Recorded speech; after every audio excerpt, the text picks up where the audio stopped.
Hey, my name is Patrick, and today we're going to talk about different air valves on your steam radiator. I'm going to show you the cross-section and tell you which one works better than the other and why that is.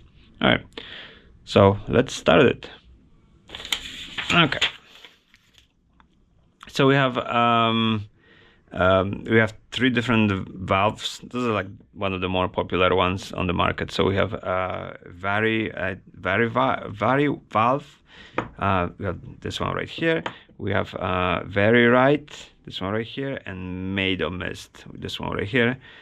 This is very similar to Gorton vent, like this. This is actually a main vent, but they have very similar valves with this similar design. So anyway, so let's talk about each particular one and kind of the functions and its operation. So let's move those valves and start with our Varivalve right here. Okay. All right. So what ends up happening? You put this valve, you screw it into the threaded opening on your radiator, opposite of the supply valve, and then the steam enters your radiator, kind of pushes the air out through the valve itself, through this opening. And then when the steam hits it and the valve heats up, it's supposed to close. So in other words, here the steam enters through right here, or rather the air is pushing out through right here, through this opening right here.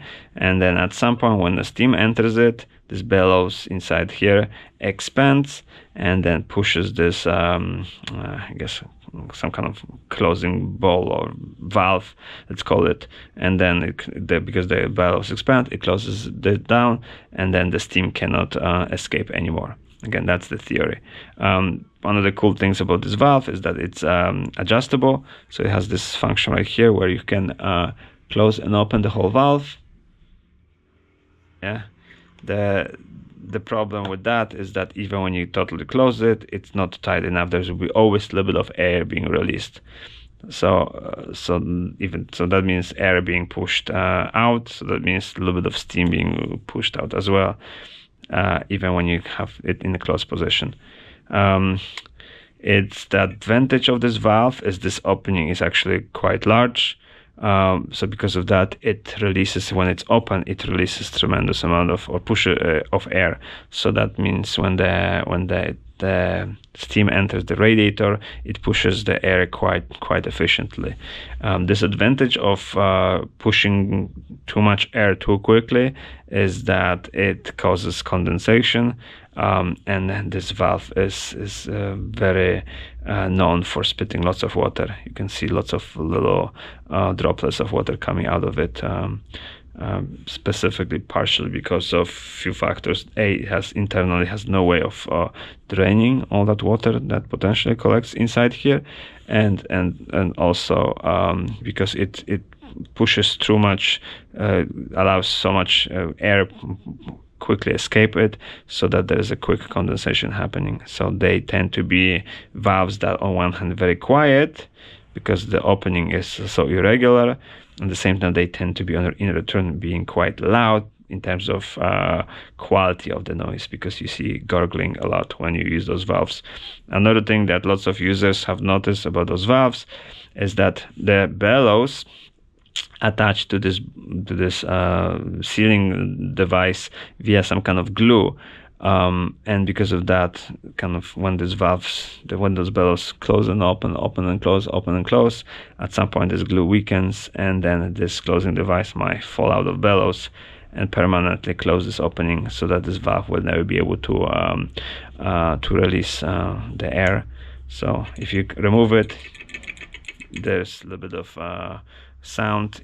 Again, this is, I think, working valve, so the bellows move inside, but at the same time it seems that if you heard kind of like something of a ball moving inside, then you would know that the ball has detached from the bellows, and that means that valve would be broken, not functioning anymore. All right, so that's our Varivalve. Let's go to another interesting valve. This is our Veri-Rite vent. also a very interesting vent. So again, the function is somehow similar in the sense that the air enters here, let's say being pushed out of the radiator via this opening right here, and then as it's moving past those internal float, it enters through the top opening. And then at some point when steam enters it and heats up in this thing, there's a mixture of alcohol and something, and then when it's warmed up or heated up, it expands. When this thing expands, there's the needle inside that moves against this opening, and that in return closes the valve so that no more steam can escape it. One of the cool features of this valve is that it's adjustable with this scale right here. This scale right here is basically attached to a screw, and the screw moves in and out depending on how you screw it. And then with that you can raise the amount of venting. So in other words, by screwing it in, you move this element closer to the opening so that it takes a short amount of time for it to expand before it totally closes. The negative aspect of, and also another cool factor is it has this little tongue right here, so the condensate, there's the tongue right here, so that the condensate can quite easily escape to help it, so that it's not super loud and gargling or filling with water too easily. The negative aspect of this valve, well, there's few faults. So one thing is that this little opening, depending on which setting of the scale you use, can create actually quite a high-pitched whistling sound when the steam is being, or the air is being released. Another loudness of this comes from this thing where it expands. There's like, it kind of goes from in and out. It creates this popping sound. I'm not sure whether it's coming from this element or this metal element hitting this metal part. So because of that, you would hear this clink, and then when it opens up, when it cools off, clink again, and then clink. So this bellow basically moves in and out, and then that creates a kind of quite a loud metallic sound. Then positive of this valve is that sometimes when you're doing your testings, is that you can actually screw it all the way in, and that usually closes the valve. So I suspect if I was going to blow on it, yeah, right now I try to blow on it, I can't. So that means right now you can attach this valve to a radiator, the sort of radiator that you want to take it off the system. So you can just easily screw this in, and right now this valve would not allow the air to pass through it. So that means the steam could not enter this radiator. So you can actually play via different venting speeds with this valve. So that's a cool aspect of it. The negative is that, again, it is quite loud, and this kind of the bellow doing this metallic in and out, it's kind of annoying. So all right, so that's our second valve that we can put on our steam radiator. Let's go to our third valve. So this is our Maid-O-Mist. So again, for the purpose of schematics, we have bimetal spring in here, like a coil inside. This one right here. And what it means, it's two pieces of metal that when they being heated up, they expand at different speeds. So that means by definition, let's say if this surface expands at higher speed, then it's going to start curving it. And if this one was expanding at different speed, or let's say faster, then it would curve something like this. So because of that, you have the curve here in this bimetal spring, and you have this float with it's a plastic float apparently. So, and then when it expands, then it moves the float closer to the opening, and at some point closes it, so that when the steam enters this and heats up enough, then it closes, so that no more air can escape out of this top opening.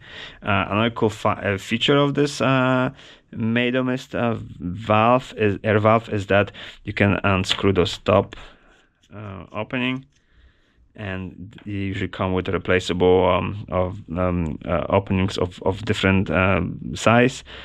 So because of that, you can kind of do the very same thing you're doing with this valve, control the venting rate by attaching smaller or bigger openings. So of course, smaller opening, that means the radiator is going to vent heat up slower, and so the air is vented slower. Bigger opening means that it's venting faster. You can even do something like this, and for your testing purposes, have the vent totally open with a big hole like this. So that's a very good quality. It is kind of a cool valve. It's not super loud because this part right here inside is made of plastic. So there's, even when it closes, there's no clanking sound like with this valve right here. Again, because it's made of plastic, so some may say that because of that it's more prone to fail than the metal part inside this valve. It doesn't spit as much, even though it doesn't have, let's put maybe all those three valves next to each other. This one obviously has the tongue, so in theory this one is the driest valve, so it releases the least amount of spitting through its opening.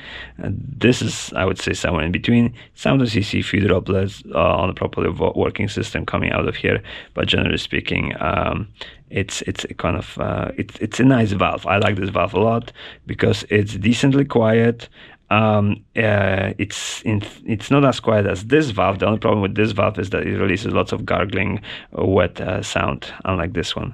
And this one kind of has a nicer ability to control because those openings kind of pre-measured. So like if I put a bigger opening on this one and I have another valve, another radiator that's doing something similar to the radiator I'm working on right now, if I apply the same opening, might get similar results. So unlike this one where the scale is kind of a little bit of not precise. So yeah, this is a very nice valve that I like a lot. Let's see, just kind of maybe with this, that we have something. Alright, so yeah, those are the three basic valves that you can put on your steam radiator. Most of my valves right now are those. I wanted to like those, but I never got convinced. They were just too loud. The opening is too small. It releases the steam too loudly, or not the steam, the air too loudly. So right now I'm transferring all my radiators to those valves because I like how they do not produce the gargling sound. So I guess, so again, it's not like one valve that's the best for all the purposes. I would say this is temporarily my favorite. In theory, my second favorite, but in reality, this is my second favorite. So hopefully that was helpful for you to understand the valves a little bit.